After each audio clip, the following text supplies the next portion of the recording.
Hi, I'm Avalon Starlight, and you are listening to the Rebel Unicorns podcast. This season, I'm super stoked because we are talking about something very near and dear to my heart, chakras, and how they can completely transform your life and your business.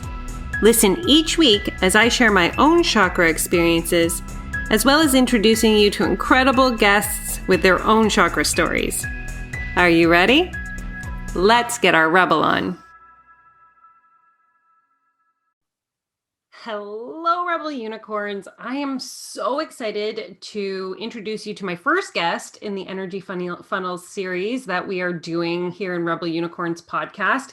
If you have not been a part of the journey so far, you will have known that this is the third iteration of the podcast coming out. And this is my favorite because I get to highlight people who have experienced the chakras and who also are magical rebel unicorns.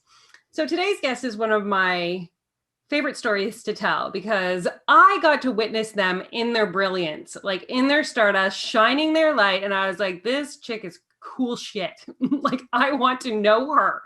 And then I was lucky enough to actually have a window into her soul and into her energy body through working together in the Chakra Business Academy. And now I feel like, the heavens have parted because today's guest is a part of the Enchanted Fairy company, and her brilliance, her mastery, her shine, her authenticity, her light is just beyond anything. I mean, you probably have to wear sunglasses while listening to this podcast today. So please let me introduce you to Nikki McKnight. Hey, Nikki, how are you? I think I'm blushing. We could tell. That was so nice. Thank you. I'm very happy to be here. Before we got on, I was like, I get to pour love all over you when we get to start this podcast. And because it's true, you honestly, your spiritual gift and your capacity to see what normal people, as I would consider myself normal in this range, your ability to see information is just mind-blowing to me. Oh, thank you. I appreciate you. So to start today's podcast, why don't you let the listeners know what your Rebel Unicorn House is? I am a catalyst. And what does Super that mean powerful, for you? sparkly. It's always been one of my mandates in life, more especially now that I run my own company, is I just want to do cool shit with cool people. I don't really care what form it comes in as long as that's the outcome. So for me, that's really what the catalyst is just doing cool shit with cool people, helping world changers actually change the world instead of just dreaming about it, and being that boost that someone might need to start something or to get out of their own way or to get beyond an obstacle that they either don't know exists or they don't know how to get around it. To just be like, there's a door in there. I don't know if you saw it, but this is the door. You can just come this way, and be like, cool. And they just walk through the door and they carry on their way. I'm a door opener. You are so much more than that.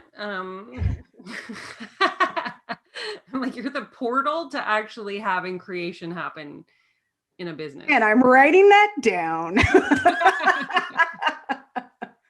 Well, because I think that, one of my favorite parts about interviewing you guys is going to be to significantly highlight as well what each of the unicorn houses do and why. So part of this is and you have been part of the whole creation of the quiz and really getting us to put all those pieces together, Nikki, is a catalyst takes information that is everywhere. So if you're listening right now and you're the person who has 1,000 ideas, you can maybe write them in your book, in your phone, place them in many different piles of paper on shelves, on all this, and you never figure out how it all comes together. Nikki, that level of clarity is your truth. Is that not true? am I saying this correctly, or how can you say it better? Yeah, I would agree with that. I think, we can talk about gifts or superpowers, whatever language you kind of want to ascribe to it. And we always hear this saying that, and I don't know the exact wording of it, but the idea that your wound, the thing that you struggle with, is actually that which you are meant to do, the way that you are meant to help, the way that you are meant to show up. And back in yesteryear when I was but a wee one, my brain was the thing that most often got me into trouble or isolated me. And I've definitely come to realize through working with people like you who have these amazing gifts, these amazing ideas, that usually the one thing they need, or one of the things that they need to kind of move forward in that, is just a different perspective, a different idea, a brain that can unlock, unburden, or liberate them from having to figure out how to do something. You know the what and the why. You just don't know the how. I can give you the how. And if as soon as you have that, you can just go. I'm like, shit, yeah, that's what I'm here for. Yeah. Again, every time I hear you talk about it, and then I want to always go like, and then also this and this. And I just want to be like totally like bringing up, because to me, like you have changed the, what's the word I want to say here? The trajectory of my business. Right? Like you have made it so that I used to be a sprinkler. Now, if you've ever heard the analogy of a sprinkler who's just throwing like little shots of water everywhere and nothing ever lands on its mark, to a hose where we have clarity and focus and decision making within the business. And I want to go back in time with you now. Mm-hmm. Because in the intro, I told a little story about how we met, Mm-hmm. how we got to play together. Yep. And how we got to experience a new level of relationship now. So going back to a place where when I met you, Mm-hmm. I want to take this into, really getting clarity for the people who are listening in a live kind of true experiential experience of root chakra, what it was like for you in the beginning and up until probably a year and a half ago, when you were out of alignment in your root chakra, what that meant to you, even if that meant anything before we met, and the clarity that you've had in the last year and a half or so based on that. Yeah, what a time. Like you just said so nicely this, we're going to turn this into now a consensual love fest about how you change. I helped you change the trajectory of your business. You helped me change my trajectory as a human being. I am not the same person I was a year and a half ago, even 6 months ago, just by being around you and the tools that I have now to understand and relate to my own madness, weirdness, genius, subconscious, conscious mind, whatever you want to call it, is fascinating to me. And I thank you so profusely for it. Because if we go back to, I think I first met you maybe 2 years ago, casually in my previous job. You were there and I met you and I was like, she's a cool person. Don't understand at all what she does at all. Doesn't resonate. I'm not a woo person. I wouldn't consider myself spiritual at all. But I was like, you know what? From an academic standpoint, from a storytelling standpoint, I appreciate you and how you talk, and it's interesting to me. And, kind of just hung around, and you were also fairly local to me. And I was like, she's pretty cool. I get what she's doing. This is interesting. Never thought I'd be like a crystals and oracle deck. So for those of you seen the video, there's literally like 4 oracle decks and about 12 crystals on the table behind me. Who knew that this would be my life? And I do remember, one of the greatest highlights of my life and of my career is working for people that have given me access to even cooler people.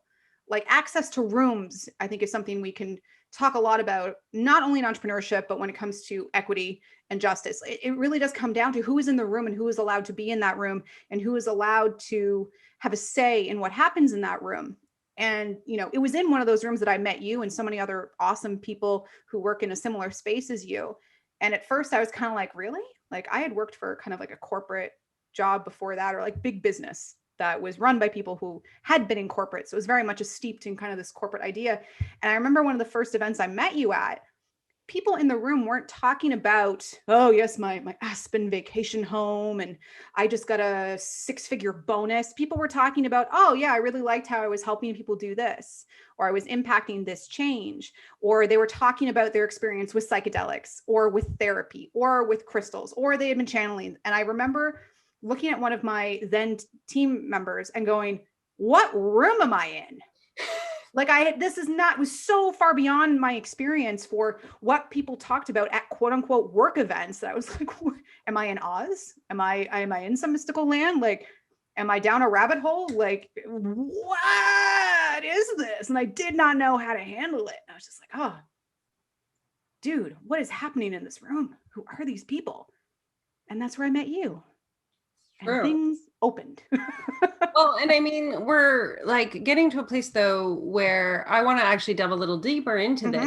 You were working, like you've worked for some really cool people and some really cool opportunities. Like bar none, you have had some jobs. Like you can run just like even like you worked for your dad and like helping him. You've had like worked with huge companies and businesses in the personal training space, in the personal development space. I mean, you've worked and surrounded yourself with some pretty awesome. They've been pretty cool. I enjoyed, I won't say all of them. I'll say I enjoyed the experiences that came from them. But my question for you is, the trap of the root chakra is that we can oftentimes get stuck in people pleasing, not having clear boundaries. I don't know what those are at all. Fear of judgment or seeking approval. Like those are the big four misalignments of the root chakra. And if you were to kind of give the listeners an idea of which one you fell into and why, can you give a little history there? Is all of them an option? I would say probably the biggest two for me were people pleasing and boundaries. Because I had such a deep need to feel loved, to feel wanted, to feel valued, that I would do anything and everything, even if it wasn't my job, even if nobody had asked me to. And I felt it was because, I'm just being helpful. Like, I want people to look at me and think, oh, she's so nice. She's so helpful. She's so kind. She's so valuable. We can't lose her, or we must always support her. And like, there was a deep need for that. And there still is to an extent. I'm definitely, I'll say, a recovering people pleaser. I'm working on it. But in this deep need to be liked, loved, and appreciated, I would have no boundaries. I would say yes to everything. I would jump in before I was asked. And at the time I was like, there's nothing wrong with that. I'm just being helpful. I'm just doing all of these things. And with that comes an intense pressure to be perfect all of the time, because you can't fuck up. Like if you take something on and you mess up, then that's just so much worse. And I would say that's probably been my entire life, not just my professional career. And at the time, I wasn't really able to see like why that was happening. Like, I come from a very privileged background. My parents are still together. We have an amazing relationship. And it didn't occur to me that patterns or behaviors that are, maybe negative or not serving you can come from a good childhood. I always thought that only happens to people who have capital T trauma in their lives, that went through all the stuff, that suffer, dad went away when I was 5 and mom and I had to do whatever we had to make ends meet. It never occurred to me that you can develop behaviors and patterns that don't serve you out of a loving environment, out of a privileged environment. It was like, no, this is just how it is. You just do work. You just show up. You just keep doing it. So then when you started telling me, not so much, I was like, but what do I do now? Who am I if I am not this person who is just always helping, who is there to prop other people up, to help other people do stuff? Like, if I'm not doing that, then who am I and what am I doing? So in a way, you witnessed in your childhood this go do, like keep going, keep like continuing, push energy, if you will. Like, you just keep working, you work harder, you keep that kind of level of role modeling. Yeah, definitely. Like, I love my father. My father's probably one of my biggest role models, but he's a workaholic. And I learned that from him. He was always working 7 days a week. He was always pulling long hours. He was always helpful. He was always doing work around the house. And if ever we needed anything, he was the first one to jump in. But I've definitely realized over time and through working with you and doing quote unquote the work in big capital letters, that like, my dad is a people pleaser. And if he's not helping people, like, that's how he feels loved. That's how his existence is validated, is he's helping people. He's always the first person to come in and help people, either with his energy or with his money. And again, like, I looked at that and I was like, well, that's just how it is. If you're in a position where you can help people, then you do.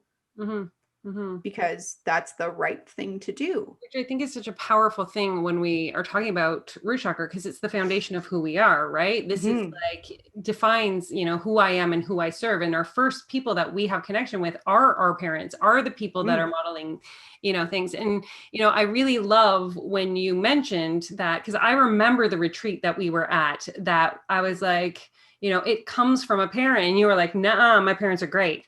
And it was almost like just getting you to even acknowledge that's how much, like, and I'm being honest, that's how much the people pleasing like seed was in you, that to feel like you couldn't say that about your dad, like that you could love him immensely and witness that it was not healthy for you.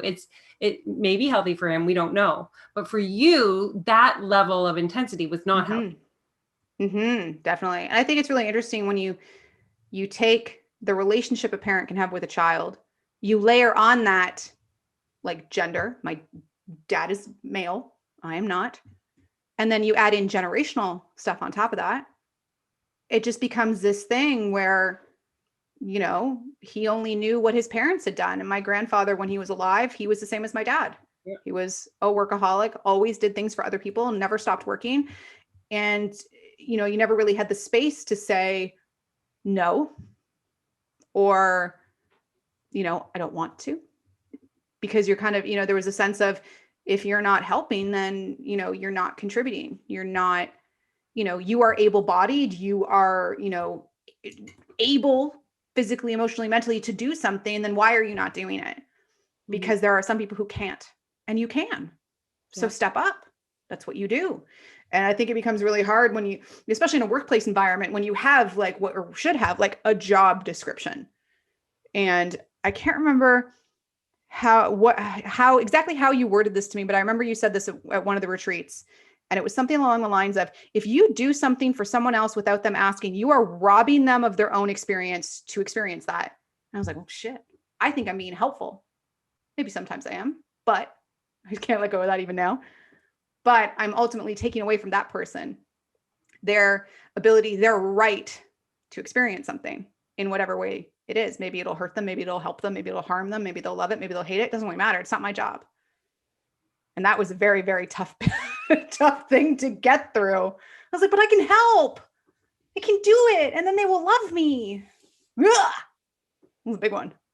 Which, I mean, that I can still actually feel the energy of that in like when we started working together. And, you know, there was this, what would you say? Because this is, I think, really important for people to understand and to hear, like the level, your capabilities to help people and to do a really good job are amazing. And oftentimes you can handle the role of multiple people. Like you are gifted enough that that's easy for you. But when you get caught in the swirl of it all, or in the consistency of it all, almost like in the momentum of it all, how that affects you as a human being, health-wise. No, it's not good. Yeah, like it's really interesting what you start to accept as normal when you've been in something for so long. You know, I've always been a person who likes to do a lot of things. I was always in extracurriculars. I was always doing something. So I even remember when I was in university, I was a full-time student. I worked on campus at the student cafeteria. I ended up managing it my senior year, and I ran the drama society. So I was forever producing, directing, and putting on theater productions for the university. And I just remember thinking, oh yeah, it's October. Oh yes, my fall breakdown should be about next week. And I would always have one in like May. It was like clockwork. It was like October and May, I would have these complete mental, physical breakdowns where I'd get really sick. I wouldn't be able to really leave my room, but I would have to go to work or, you know, study for tests and do all these things. But it was like clockwork. And then that pattern continued even when I started working, like post-university. It was like, yeah, fall and spring, prepping for my breakdown. I know it's going to happen. And you just start to say like, that's a pattern. Oh, it's the season changes. Oh, those are always just the natural rhythms where I get really busy and then I have to recover from it. You don't really know or have an awareness of that. You know, you don't have to have big physical, emotional breakdowns twice a year. You could just not. That was not something I was aware of. I just always had them.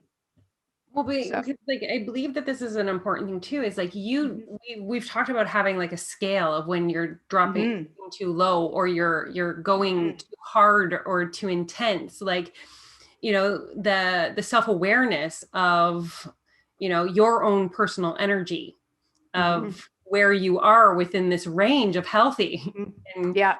what would you say your capacity for understanding that was during all those times? Not great. And even honestly, now it's still not great. Like when I think about an energetic barometer, um, you know, or like the fire warnings, like red, it's a fire is imminent, and green, like you can have an outdoor campfire. It's totally fine. I would say like I'm better at understanding it, but even now, I'm not great at it. And I think part of that is, in addition to this beautiful people pleasing, lack of boundaries, the only way I feel loved is through acts of service and doing things for other people, is that I struggle with mental health. I've been diagnosed with many different forms of depression. I experienced suicidal ideation when I was early teens, was put into therapy for it, was medicated for a while. And even now, I'm currently awaiting a full psych eval. It's coming up in a few weeks to see if what I'm experiencing can be attributed to bipolar 2. So, it's already loud and something I struggle to understand. And then I think when you add in mental health on top of that, it's even harder to understand what that barometer is, because when you have periods of mania and when you have periods of depression, your barometer shifts. So if I'm in like a manic high period and my mania shows up in various different ways, I can work 10 hours a day and feel amazing. It's so fulfilling. I'm working on, stuff, but I'm having fun. I'm going to the gym. I'm making myself beautiful meals and I sit down and I enjoy them, or I read a really good book, or I hang out with my family. And then other times mania can be, oh, did I just drop $1,000 on online shopping? Perhaps I did. But then my depression can be very much the other way. It can be, procrastination and pure avoidance, or it can be I just kind of going through the motions. So I think when I add that layer on top of it, it is so hard for me to determine my barometer, because what I originally thought would be like, oh, if it's a good week, I'm going to sleep 8 hours a day. I'm going to go work out 3 times a week. I'm going to see my family. I'm going to da da da da. But that doesn't apply all the time. Like if I'm in a low, it's good enough for me to just get out of bed and I'm okay with that. Or it's good enough for me to not go to my desk before 11 a.m. I know it's a bad day when I'm rushing to my desk because I'm just like, oh my God, like I need to control something. And where do I control things? I control things from in front of my computer. So that's kind of one of the new signs I've come up with, is that if I'm at my desk before 10 a.m. and I don't have my coffee in the morning and I don't do whatever, or I don't read in bed in the morning, then I'm like, oh, this is a bad day because I'm rushing to my desk or I'm avoiding it. That's the other flip side of it. If I don't go to my desk until 2 o'clock in the afternoon, it's probably a bad day. But that's been a really interesting thing to navigate. I definitely don't have a good handle on it yet. I'm getting better at recognizing the highs and lows and being okay with them, and trying to build a business that's not reliant on me all of the time, so that I can feel okay about sleeping all day. Well, first, let But me it's celebrate growth. for a second, Nikki, because even having the understanding that you have right now that you're sharing is a big fucking deal, Thank you. right? Because when we met, you didn't have the time, the space, or the capacity to even nurture those experiences or to learn that about yourself, right? Mm-hmm. Because there was the expression of, I've got to get in to do the job that I am set to do. Period. The Mm-hmm. end. Period. The end. Mm-hmm. And that left no time for Nikki to figure that out. No. And it just kind of brought to mind again an exercise you had me do. And you said, what do you think you're responsible for? Go down to the canal in St. Catharines where there's a bunch of rocks. And on each of those rocks, write down what you think you are responsible for. Put it in a backpack, walk part of the canal, and then throw it in the water afterwards. Because all the things I thought I was responsible for, most of them weren't mine. The success of my boss's business was not on me. My parents' health was not on me. My sister's mental health was not on me. And that was a really powerful exercise, because I think that really kind of helps you confront the people pleasing, to say like, the things I am doing, why am I doing them? Is it because I think I have to? And once I remember, that was one of the big freeing exercises that led to me quitting my last job, because I was like, why? This is not mine. Why am I putting in 100% of my effort for 40% or less of the return on that? If this was any one of my friends, I would have said, you're fucking stupid. Like, leave that job. That is insane. It is unhealthy. They don't deserve you. But at the time I was like, but I have to. This is what I have to do. Mm-hmm. Because if I don't do this, then something will go wrong. Clients will be upset. They will cancel. The company will lose money. And that company will have failed because of me. Mm-hmm. Or, even when I quit my job working for my dad, I worked for my dad for a number of years. And then it turned into be so stressful. And I didn't want to work in that field anymore. And it took me a really long time to be able to say to my dad, I quit, because I thought, I'm the only one currently performing these functions at that job. And if I quit, my dad will have to take them on. My dad is already overworked and unhealthy. He will take on my work. He will have a heart attack and die. I will have killed my father if I leave this job. Mm-hmm. And both of those circumstances, it took me about 1.5 years to work my way up to quitting. And one of them was my dad. The other one was not. So I have no idea why it took me as long as it did for that second job to be like, this isn't even a family member. Truthfully, was it easy for you to quit any job? Was it easy? Yeah. For you to actually feel like you weren't letting people down if you were to quit the job, or that somebody would have to take over what you were doing? No, every single job I've ever had has been like that. Even when it was like a horrible job, like it was one summer in university, I started working as a bar back and a waitress at an Irish pub and a chop house. Miserable job, like a verbally abusive environment. I was there for 2 weeks and I had to make up a story about my grandmother getting cancer and me moving home to take care of my grandmother so that I didn't feel as much guilt about leaving. Still felt a ton of guilt. And I was like, oh my God, I'm horrible. I'm shameful.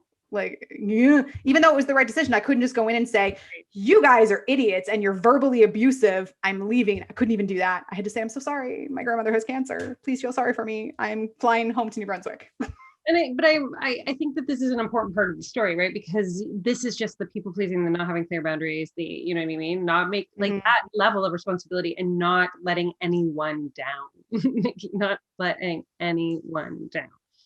So, I mean, the twist in the story here, and the good news is that you did make the shift. So what would you say was the most impactful or like biggest aha moment that you had, other than the rock story? Because I fucking love that story. Yeah, I think the rock is pretty good. I also think because that is a tangible, right? So everything can be an energy when we're talking about energy, and we're talking about the root chakra, and we're talking about it. You guys are like, what the fuck? I don't understand what she's saying, which I totally understand, because we don't until we do. But when you can make it tangible, physical, like something that the body can then, like the brain can associate it to, it makes it more real. But things got pretty intense. And I would love for you to like kind of share the turnaround moment. I'm going to quote you again, because this is another one of my favorite quotes. What you tolerate in one area, you tolerate everywhere. And I was like, oh shit, that's a bumper sticker right there. But, the reason I left my last job was because all I was doing was tolerating. And it got to the point where I was like, this is now emotionally abusive. Like, if I tolerate people lying to me to my face, or having me lie on their behalf to protect them, like, how is that good? Like, why? And I remember, it took me about 1.5 years to work my way up to leaving that particular position. Because again, I felt responsible for a lot of things. And I was like, I am happy being a backstage person. I don't want to be in the spotlight. And I was like, I was an actor for the first 12 years of my life. How did I ever think I didn't want the spotlight? But that is a story for another day. But I just remember thinking, I am tolerating people lying to me, breaking promises to me, having me lie on their behalf, ruining my name, dragging my name through the mud. I was like, I wouldn't do this in my own life. It's not something I value. And now my name is becoming associated with this. Like, if this was one of my best friends that came to me and said, oh my God, my boss is doing this, like, would I have I would tell them to get the fuck out. They don't deserve your time, your energy. And I felt that a lot. And it wasn't, I was like, oh my God, I am tolerating so much. It is not worth a paycheck. But at the same time, I was like, where would I go? What do I do? And it didn't matter how many times I told myself, like, I've never had to really job hunt in my life. Because any interview I ever went to, I was already kind of like, I knew I'd get the position, or I was headhunted or something. Like, I never felt, I've had that privilege to be able to go into a job interview and go, I got this, because I've never really had to try for it. And I'm just like, but if I leave, then what? Like, I'm screwed. What do I do? Nobody's going to want me after this. And that took a long time to just say, fuck it. And, you start telling yourself these stories, but like, I own my home. What's the worst case scenario? I sell the home. Or, I take out a loan. A loan's not bad. I'm only in my early 30s. I could pay the whole loan back by the time I'm 35. Like, who cares? But I was like, but I don't want to disappoint people. I don't want to lose access to people. I don't want there to be a story told about me behind my back if I make a change. And it just got to the point where I remember I went on a solo trip to Australia for 3 weeks. It was the first time in about 7 years of working, a few years for that company, that I took my email off my phone. I took Slack off of my phone. I said to everybody, the only way you can get in touch with me is a text message. And I'm going to be in parts of Australia that there is no cell phone signal. Like 3 days, I didn't have access to internet or a cell phone signal. And when I got back, they were fine. Did they do everything the way I could have? It doesn't matter. But, I was like, okay, then why am I tolerating this if they're going to be fine? And I was like, huh. I think that it's important to bring into the story too. Like the work that we were doing together was that you were going to create something for you, of you, that the working for others wasn't even going to be in existence anymore. Like grounding into who you were and the values and these morals that you were just speaking to, and how that translated into something that you didn't even have a mental picture for. Mm-hmm. Were you scared? Oh yeah. It was terrifying again, because I was just like, I need to feel liked. If I leave that universe, then the people I met there, will they still like me? Will they still be around me? Even the blind leap, like, because that's book 3, right? Like the blind leap, jumping, like, little self, promotion. Buy it on Amazon. The blind what does RuPaul say on Drag Race? Now available on iTunes. I love that. Right, but the blind leap is about jumping into something you have no idea what it looks like. Like when we were like, I'm like, Nikki, you're going to be able to create a business. So many people are going to want to hire you. And I'm like spouting off all of your like top qualities. And you're like, were you believing me in the beginning? No, not really. And I remember, here's a fun story. I remember when you and I were having a call and I mentioned something, and you were like, wait, you're doing that? I'll sign up. And I was like, Tamara, is this a pity hire? Like, I didn't believe that you wanted to hire me. And I was like, are you just doing this because like I told you I needed more business? Like, is this out of pity? Are you just going to give me your money because you pity me? Like, it's so asinine when you think about it, but that's legitimately, I was like, nobody's going to want this. There are other people that do this. I am not so special that everything I'm doing is brand new.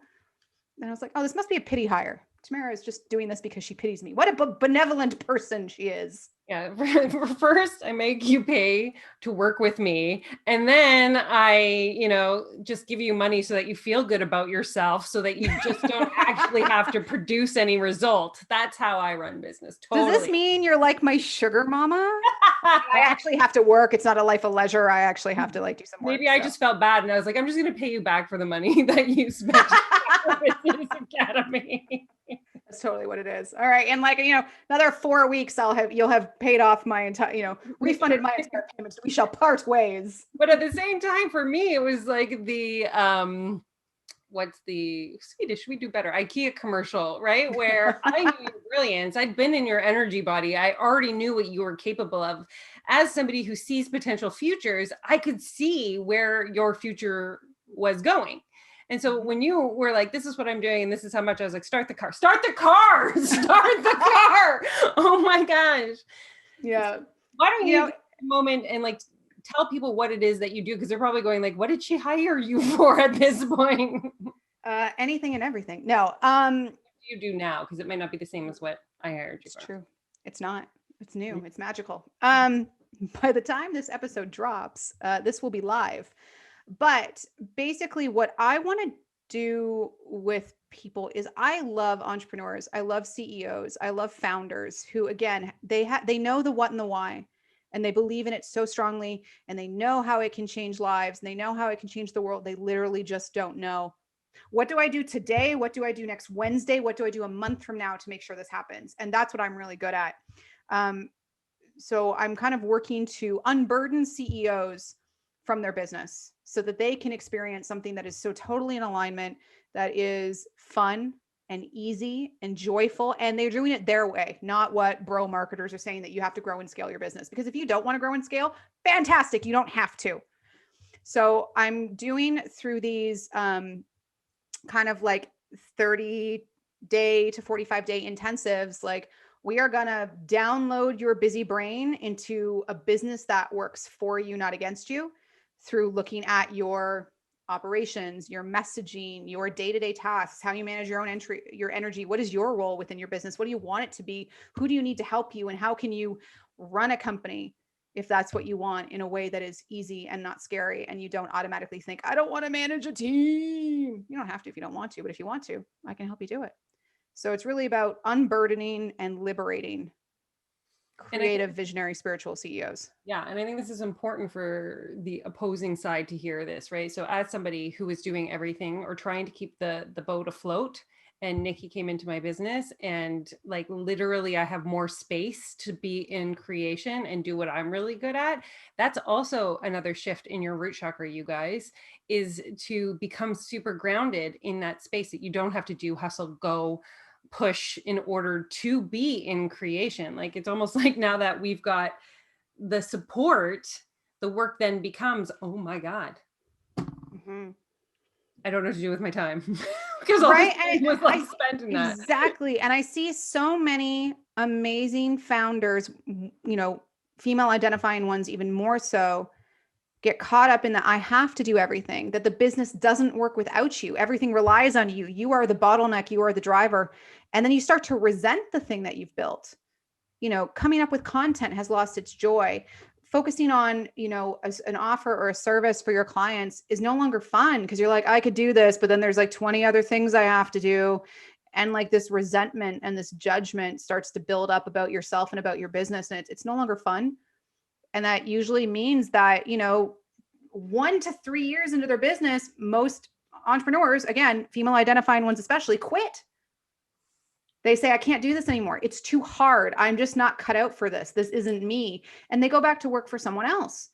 And if that's your journey and that's where you want to be, fantastic. Companies cannot exist without people who work for other people.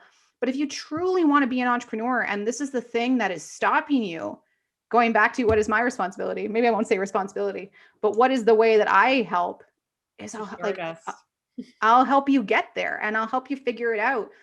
Because, we look at, the number of $1 million companies in North America. We look at the number of those companies that are run by women or female identifying people. It is so fucking low. And it's ridiculous. And I think, we see marketing out there. I mentioned earlier, like bro marketing is so prevalent. Mm-hmm. So much content about how to run a business and how to market is done by that type of patriarchal capitalist attitude, which I'm not in love with. Mm-hmm. So there has to be a better way, and there has to be a way that you can do it without judgment, without mansplaining, without being talked down to, and instead being recognized for your own unique experience and how that can help you build a business that works, that is fun, that is joyful, that is in alignment with who you are. And as a result of that, lifts everybody up around you. It lifts up you, it lifts up your family, it lifts up your local community. And then it's like other women start to model you, other people start to model you. And that's what we need. We need this passion economy. We need this knowledge economy. And it can't come from, massive generalization, white dudes who are just in this way. And, we can think about how people show up in their businesses, and they don't teach you how to do this in school. They don't teach you how to be an entrepreneur. They don't teach you how to be a leader. The idea of leadership in the traditional North American school system is, I was the captain of a dodgeball team and I got to pick first in gym class. It's not leadership. Mm-hmm. Right? They don't teach any of us how to do this. So we're automatically at a disadvantage when it comes to wanting to run a business. And that's what I'm here for. The ability to see who is the supports that we can have. And we're also taught to do these things alone, right? So like even finding and allowing yourself the support and the help and the reaching out to find, which is root chakra, like-minded people to, contribute to your team, to contribute to your message, to contribute to your impact is really vital. And I'm bringing this in from the level of being a cosmic rebel unicorn, right? Like I do not do systems. I do not do the capability to, even speak the same language that you do, Nikki. And one of the greatest things that I think is important is when you're choosing to include more people in your realm, in your sphere, because you get to at the level of root, it is your environment. It's who you're surrounding yourself with. It's the experiences that you're surrounding yourself with. For me, one of the greatest things I knew about you was you were a catalyst unicorn. And that meant that I could bring somebody into my business that was doing something that I was not capable of. I mean, I'm a hot mess in this stuff. And I'm okay to say that. Like, that's not my forte, what you do to support what I do. And I think that, the freedom of the expression and choice of who is in your environment is yours. Mm-hmm. And at any point, y'all, you can change your fucking mind. Oh, yeah. Right? Like if we're like, oh, I love this. This is really great. And then something in that relationship shifts or changes and it no longer vibrates at the intensity or the value that you want to continue moving forward in, that you get to choose again and again and again and again to say no. Mm-hmm. I'm moving on.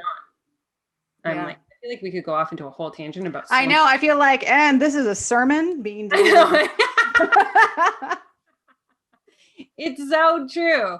So speaking into that, right? Into like, because I don't want to like make this a super long podcast because I feel like Root Chakra has so many significant things. It's the people, it's the places, it's the environment, it's the experiences that you choose. Now that you are in a space of more awareness in your root chakra, more alignment in your root chakra, like what can you tell the listeners about being in that vibrational frequency? What does that feel like? What does that look like for you? Like give them the mental picture of that.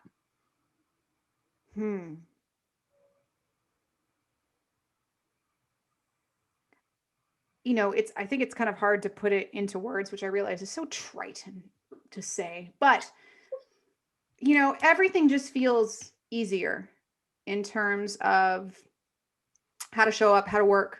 I'm not saying that I don't have hard days because those certainly do exist, but it's almost just the ability to go back and forth between a 30,000 foot view of you and your life down to like a 6 foot view, and being able to move back and forward between those two states or spaces, and to realize like how congruent they are, how in line they are, and how easy it is to kind of just hang out there. And it's cool.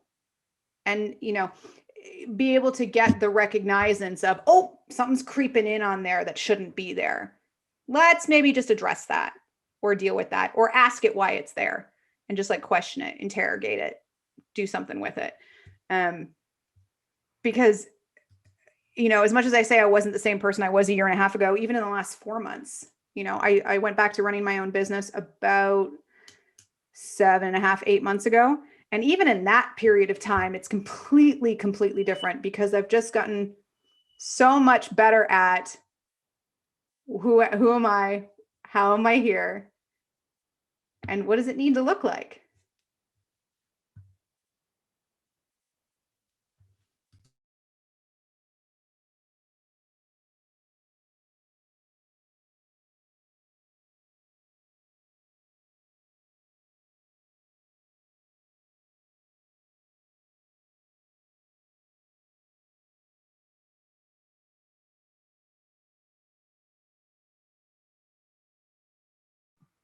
Little reel on the podcast here is that I share a house, right? We're renting, and the people who are in the opposing area of the house above the garage just set the fire alarm off.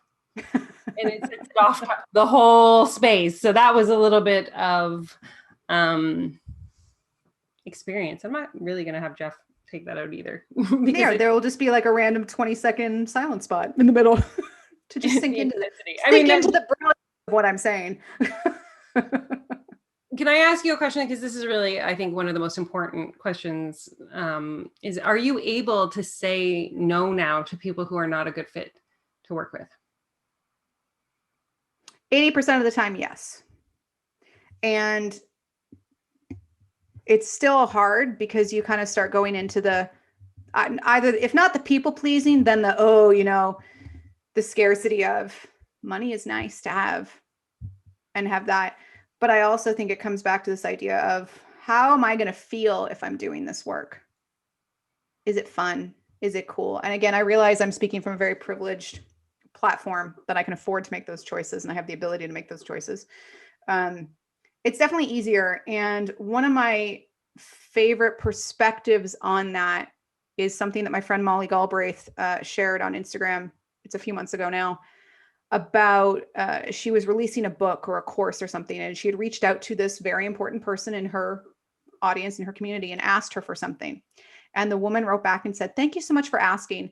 My plate is as full as I would like." And Molly had posted on her Instagram a photo of that response with the caption of, "Normalize boundaries, normalize saying no." And that hit me so much, because you're not making excuses. You're not making up a story. "Oh, I'm so sorry, I'm too busy right now." You're not valorizing the hustle and the grind. You're not doing any of that. You're just saying, my plate is as full as I would like. And that really struck me. And that's something I've definitely tried to do more of, to be, am I coming at this from a place of, I actually want to do this, and I think it would be fun or interesting or useful to me. Mm-hmm. And I try to do that first, more so than I could really help that person, or what will they not be able to do if I don't do this work? It's more me. I'm being selfish with this, and I'll say, how will this help me? Will this be fun for me? What can I learn from this? Even if it's maybe not 100% what I want to do, I'm a learner. I'm a bit of a nerd. So I kind of want to be, if I did do this, could I learn something interesting from it? And is that enough validation for me to try it? Because I try a lot of things, and sometimes it works and sometimes it does not.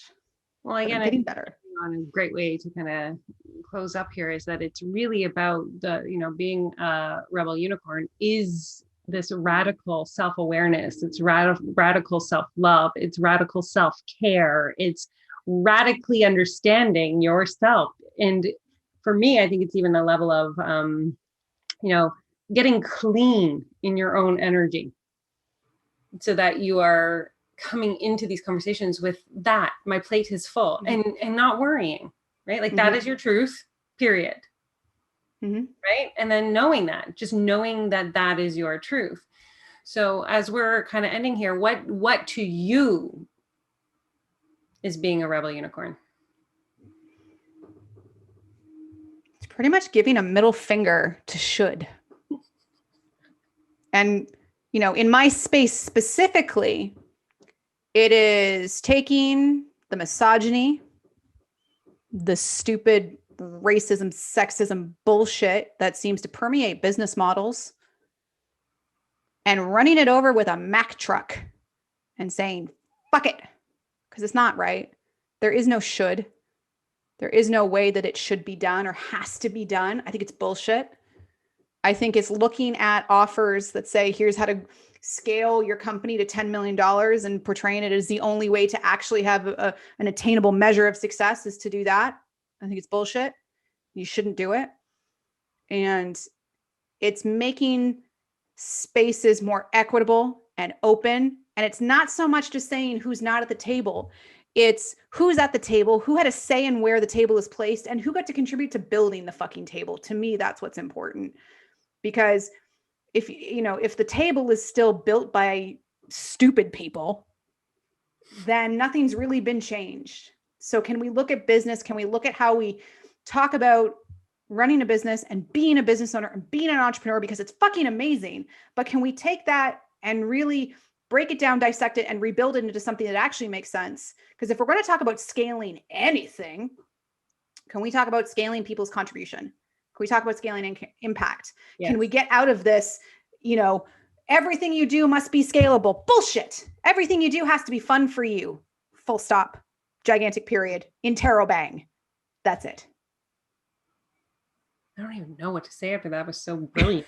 And that is being a rebel unicorn. I'm just going to literally follow that with, how can people reach out to you, Nikki? I'm mostly on Instagram. You can find me at Nikki_McKnight, MOCNIKKI_MCKNIGHT MOC on Instagram. I love a good DM. Come hang out with me. I share a lot of nerdy memes and fun business tricks. And you can read more about my business and what we do at McKnightoc.com. I was singing the Mickey Mouse Club. Yeah, well, you see there when you were saying it, it sounded so much like it. Thank you. Thank you for coming in and bringing your brilliance and your light and your story of your root chakra and all of this, because I fucking love you. And I love that you are part of Team Enchanted Fairy and that your Stardust as a Catalyst Unicorn gets to really touch the lives of so many more, because you are the ripple effect, right? Like you get to impact more people than I think you know in the role that you do, because it influences so many other people that I don't think you're aware of. So that's my last little love bomb on you as we tie up the show. Mwah! Love you, Nikki. Thank you. Wow, that episode was mind-blowing. I hope you had as many ahas listening to it as I had recording it. I would love to see the Rebel Unicorns podcast spread far and wide across the globe, across the universe. So if you want to share it on your social media with something that you found impactful, leave a review, send it to a friend. It would be so deeply appreciated. Also, a little side note, I did recently change my name. I downloaded 1.5 years ago that my name was Avalon Starlight. It was previously my birth name was Tamara Arnold. And if you're interested in learning what your Rebel Unicorn house is, oh yeah, there's a quiz for that. Think Harry Potter, except you're sorted into how you are impacting the world with your Stardust and what energy you're here to shift and change. You can find out your Rebel Unicorn house at www.tamaraarnold.ca/quiz. Let me know, tag me in social media, send the quiz out, and join the Rebel Unicorns Facebook group to be in a community of like-minded spiritual entrepreneurs who understand that when you shift your energy, you transform your business.